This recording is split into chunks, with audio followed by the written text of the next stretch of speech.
How do you react when the unimaginable happens? What do you do when reality blurs the line with the extraordinary? For the officers at Pine Ridge Police Station, it was supposed to be just another uneventful morning.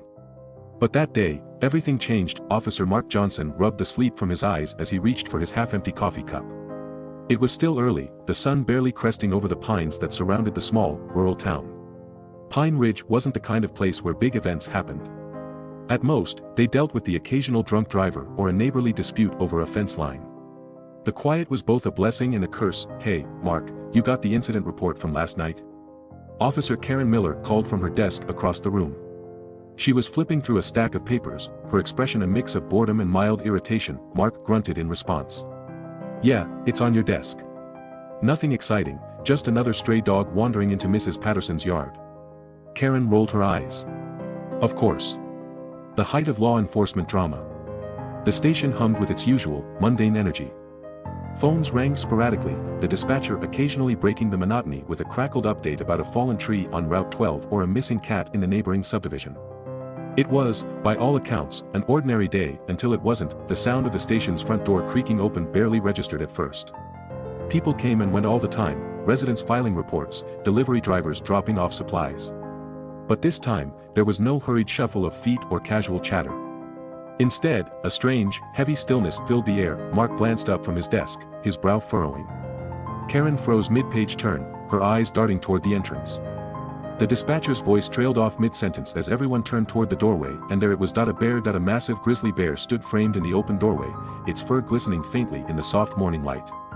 Its sheer size was staggering, the kind of presence that seemed to suck the air out of the room. For a moment, no one moved. No one even breathed. Mark's first instinct was disbelief. Was this real? Was he imagining things? But the low, rumbling snort the bear let out was unmistakable. This was no hallucination. "Holy," Karen whispered, her voice barely audible. The bear didn't move immediately. It stood there, surveying the room with dark, intelligent eyes. Its breath came in heavy puffs, visible in the cool morning air. Clutched in its massive paw was something wrapped in fabric, small, but distinct. "What the hell is it holding?" one of the newer officers murmured from the back of the room. No one answered. Slowly, deliberately, the bear began to move. Its heavy paws thudded softly against the tiled floor as it stepped inside. The officers instinctively reached for their weapons, but Mark raised a hand, signaling them to wait. There was no aggression in the bear's movements, no hint of danger. If anything, it seemed purposeful. The bear stopped in the center of the room, its gaze locking onto Mark. For a second, he felt a chill run down his spine. Was it looking at him?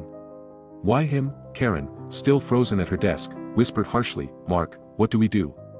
He didn't answer. Instead, he focused on the bear, trying to read its intent, if such a thing was even possible. It wasn't snarling or charging. If anything, it almost seemed calm. Deliberate. And then, to everyone's astonishment, the bear lowered the object it had been carrying. With surprising gentleness, it placed the fabric-wrapped bundle on the floor. The sound of the fabric brushing against the tiles was oddly loud in the silent room. Once the bundle was set down, the bear took a step back, its massive frame looming over the item. Mark couldn't take his eyes off it. What was in that bundle?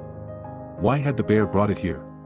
And how did it even know to come to a police station? The bear let out another low rumble, almost like a sigh, before turning away. Its movements were unhurried, almost deliberate, as it lumbered back toward the door.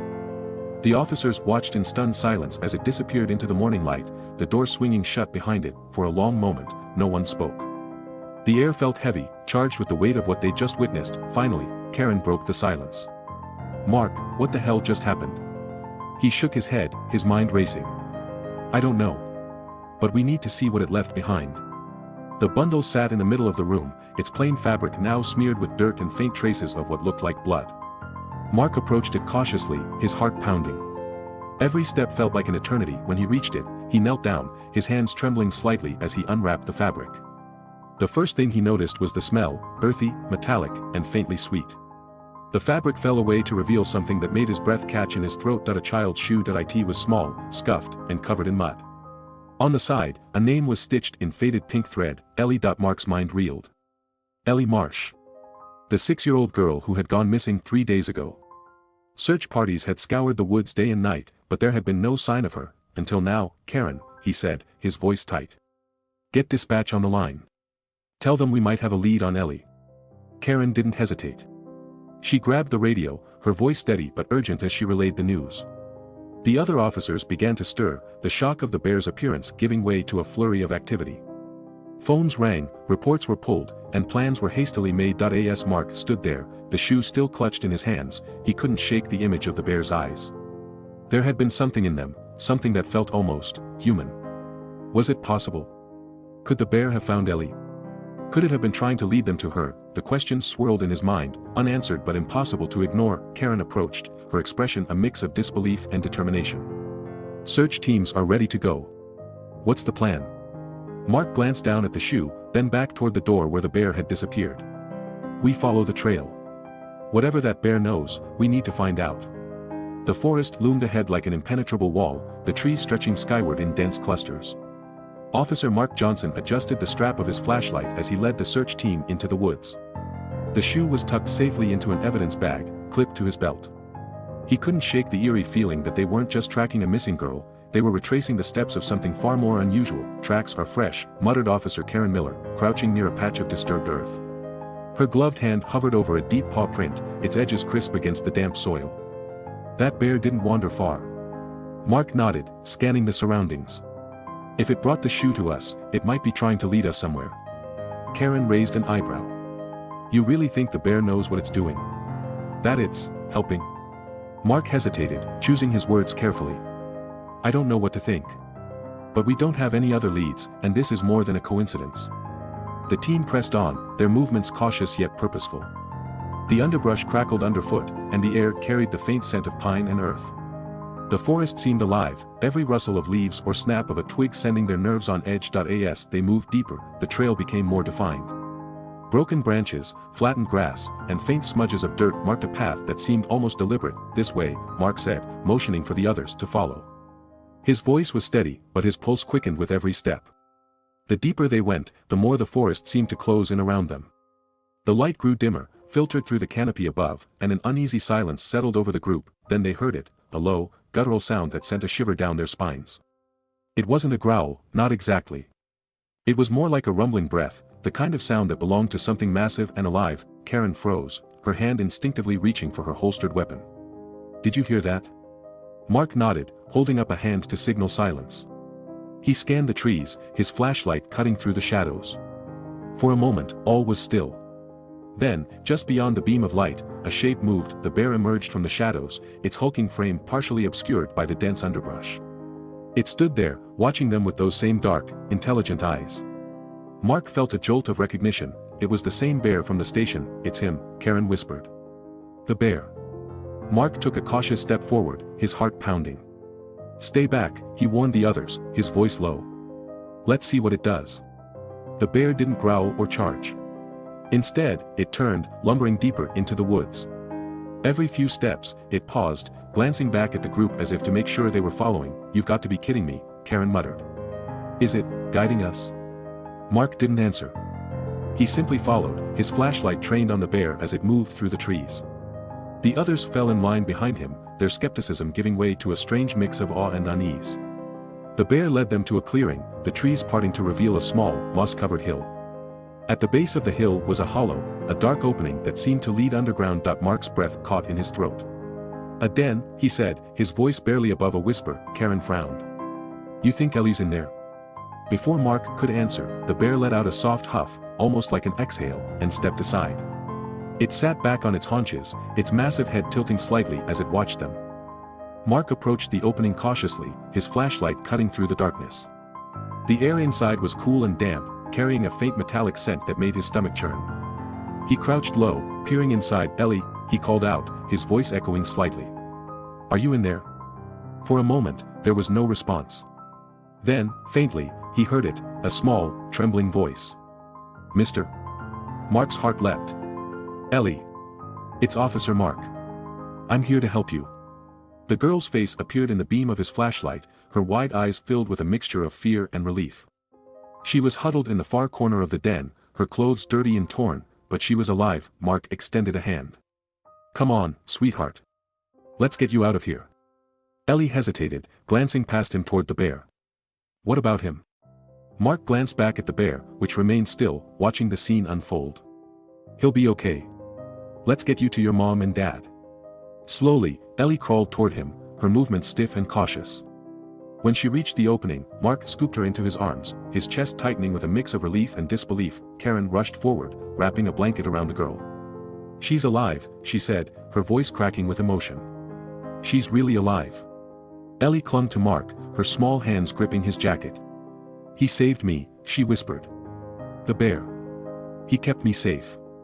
Mark exchanged a glance with Karen, his mind racing. This wasn't just an unusual rescue, it was something extraordinary. As the group began their trek back to the station, Ellie recounted her story.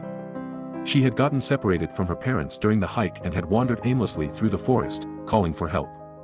Night had fallen, and she was cold, hungry, and scared. "That's when the bear appeared. I thought he was gonna eat me," Ellie admitted, her voice trembling. "But he didn't.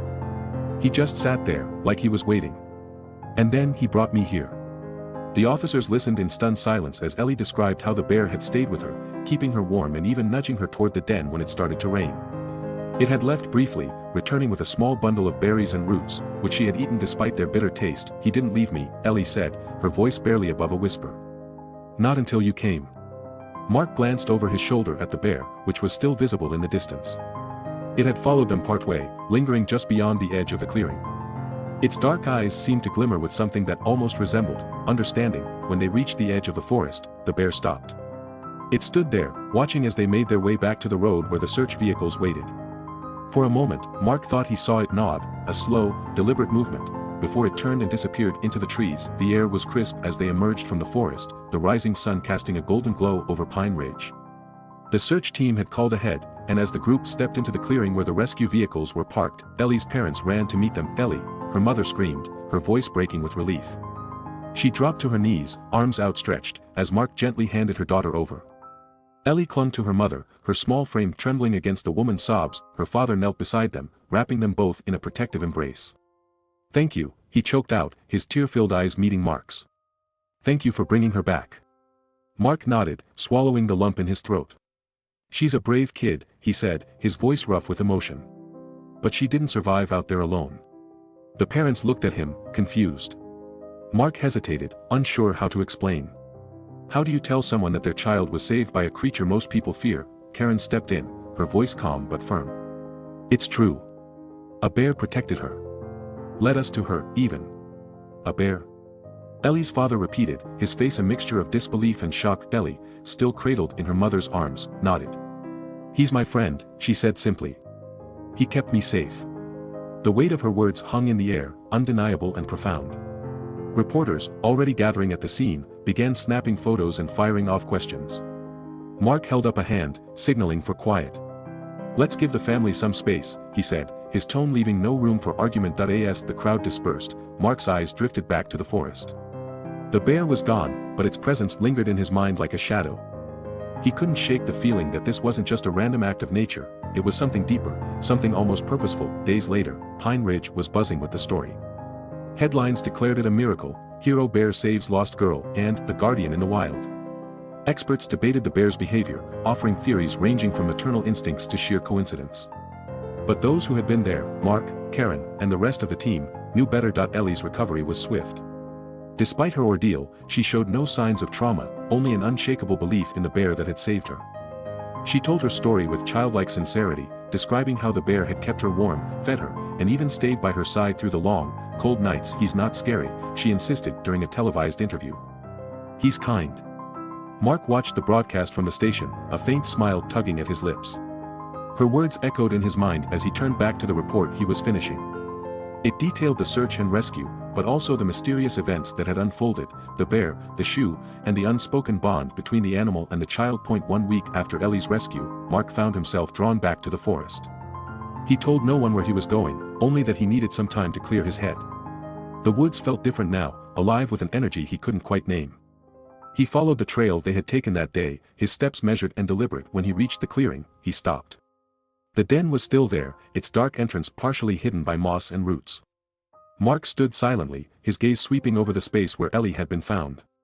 He wasn't sure what he was looking for: closure, maybe, or just a chance to say thank you. If on cue, a familiar sound broke the stillness.